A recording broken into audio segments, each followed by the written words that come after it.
3 weeks later, Karen sat in the law offices of Brennan and Associates, surrounded by enough legal documents to wallpaper her living room. Her lawyer, a sharp-eyed woman named Sarah Brennan, slid another folder across the mahogany table. The FBI has agreed to reduce the charges from destruction of federal property to criminal mischief, provided you make full restitution, Sarah explained, her tone carefully neutral. The good news is you're not going to prison. The bad news is the cost of rebuilding the bridge to historically accurate specifications is substantial. Karen opened the folder and felt her heart stop. The number at the bottom of the estimate had more zeros than her annual salary. $450,000? For a bridge? That's insane. It's not just any bridge, Karen. It has to be rebuilt using 1890s construction techniques with period-appropriate materials. The wood alone has to be sourced from the same type of old-growth forest that was used originally. Plus, there are archaeological surveys, environmental impact studies, and the fees for the craftsmen who specialize in historical reconstruction. Can't we just build a regular bridge? Something that looks similar. Sarah's expression suggested Karen had just asked if they could replace the Liberty Bell with a cowbell. Karen, you destroyed a piece of American history. Judge Hartwell could have pushed for the maximum federal charges. She could have sued you for emotional distress, loss of enjoyment of property, and a dozen other things. Instead, she's offering you a chance to make it right. Karen slumped in her chair. How is this even possible?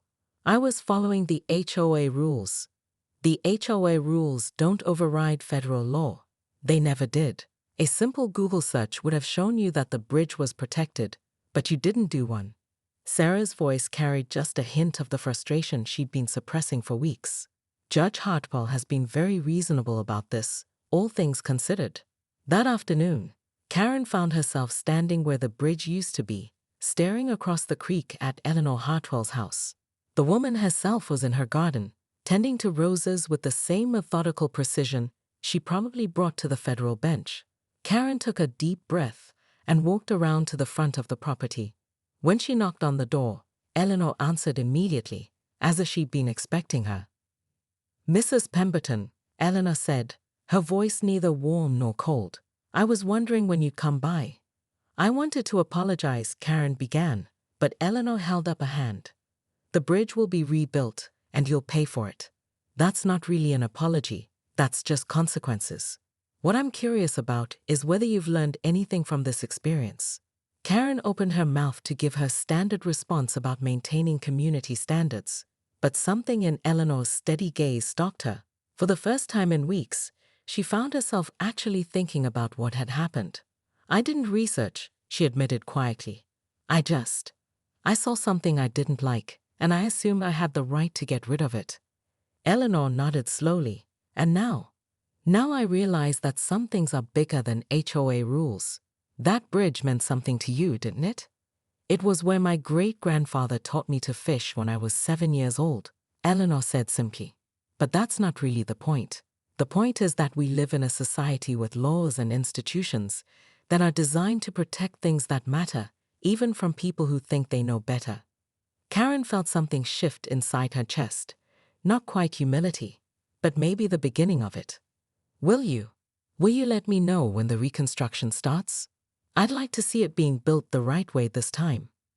Eleanor smiled then, the first genuine expression Karen had seen from her. "I think that would be appropriate. After all, you're going to be paying for it." As Karen walked home, she noticed things she'd never seen before.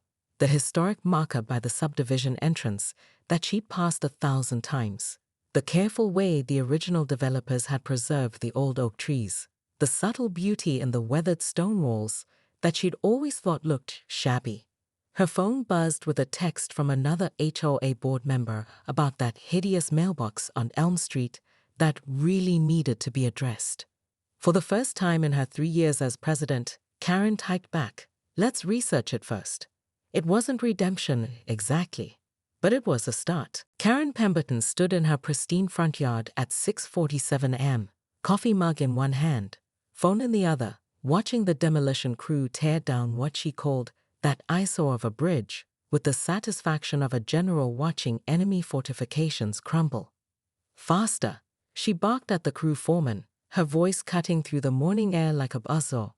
I want every splinter of that monstrosity gone before the sun sets. And make sure you get the foundation stones too. I don't want so much as a pebble left to remind us of this architectural abomination. The foreman, a weathered man named Pete, who'd been demolishing things for 30 years, paused his machinery. Ma'am, are you absolutely sure about this? The paperwork says this bridge was built in 1892. That's pretty old. Shouldn't we? Did I stutter? Karen's voice pitched higher, her perfectly manicured finger jabbing toward the rustic wooden bridge that spanned the creek running through Willowbrook Estates. Section 4.27 of our HOA bylaws clearly states that any structure deemed aesthetically inconsistent with community standards must be removed. I've been the HOA president for 3 years, and I know what I'm talking about. Pete shrugged and fired up the excavator again. Karen smiled, mentally rehearsing the speech she'd give at tonight's HOA meeting about restoring neighborhood property values through decisive action. What Karen didn't know, what she hadn't bothered to research despite her obsessive attention to regulations, was that the bridge's owner, the quietly mysterious Dr. Eleanor Hartwell, who lived in the sprawling ranch house beyond the creek, happened to be the Honorable Eleanor Hartwell, Chief Judge of the United States District Court for the Northern District. The bridge had been built by Eleanor's great-grandfather, a railroad baron who donated the original land for the development with the explicit condition that the bridge remain untouched in perpetuity. More importantly, the structure had been quietly listed on the National Register of Historic Places 3 months ago, a fact that would have been discovered by anyone who'd done 5 minutes of actual research instead of relying solely on HOA power trips.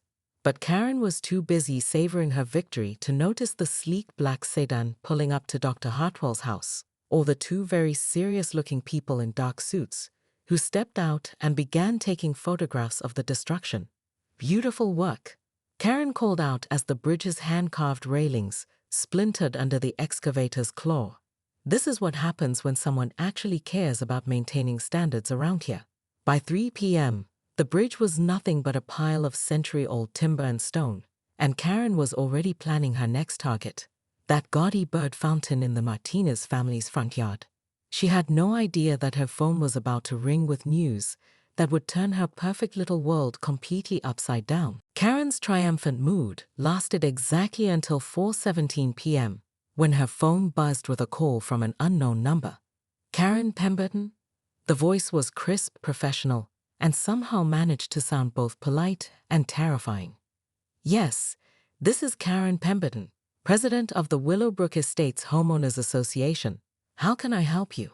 This is Special Agent Martinez with the FBI's Art Crime Team. We need to discuss the destruction of a federally protected historic structure that occurred on your property today. Karen's coffee mug slipped from her fingers, shattering on her Italian marble countertop. I'm sorry, what? There must be some mistake. I authorized the removal of a safety hazard that violated our community standards. Ma'am, you authorized the destruction of the Hartwell Creek Bridge, a structure listed on the National Register of Historic Places. That's a federal crime punishable by up to 5 years in prison and fines up to $250,000. The world tilted sideways. Karen gripped the counter, her knuckles white. But the HOA bylaws clearly state, the HOA bylaws don't supersede federal law, ma'am. We'll need you to come down to the field office for questioning. And ma'am, you might want to call a lawyer. After hanging up, Karen immediately dialed her husband Richard's office. Richard, I need you to come home now. There's been a misunderstanding about the bridge removal, and… Karen, what bridge? Richard's voice was tight with exhaustion. Please tell me you didn't do something crazy while I was at work. The Hartwell Bridge, that ugly wooden thing that was ruining our property values. I had it demolished this morning, just like we discussed at the HOA meeting.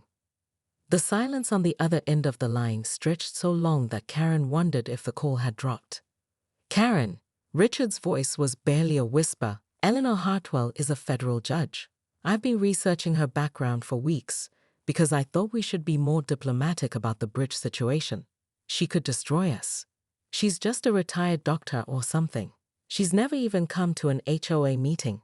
She's not retired, Karen. She's the chief federal judge for the Northern District. And that bridge, it was built by her great-grandfather as part of the original land grant. It's proudly protected by a dozen different laws we've never heard of. Karen sank into her designer chair, her perfect world crumbling faster than the bridge she'd ordered demolished. Through her window, she could see Dr. Hartwell's house across the creek, or rather, across the muddy gap where the creek used to be crossed by a piece of American history. As she watched, a figure appeared on the opposite bank. Eleanor Hartwell, tall and elegant even in her gardening clothes, stood surveying the wreckage. She wasn't gesturing wildly or shouting threats. She was simply standing there, taking photographs with her phone, her expression unreadable. Somehow, that quiet documentation was more terrifying than any tantrum would have been.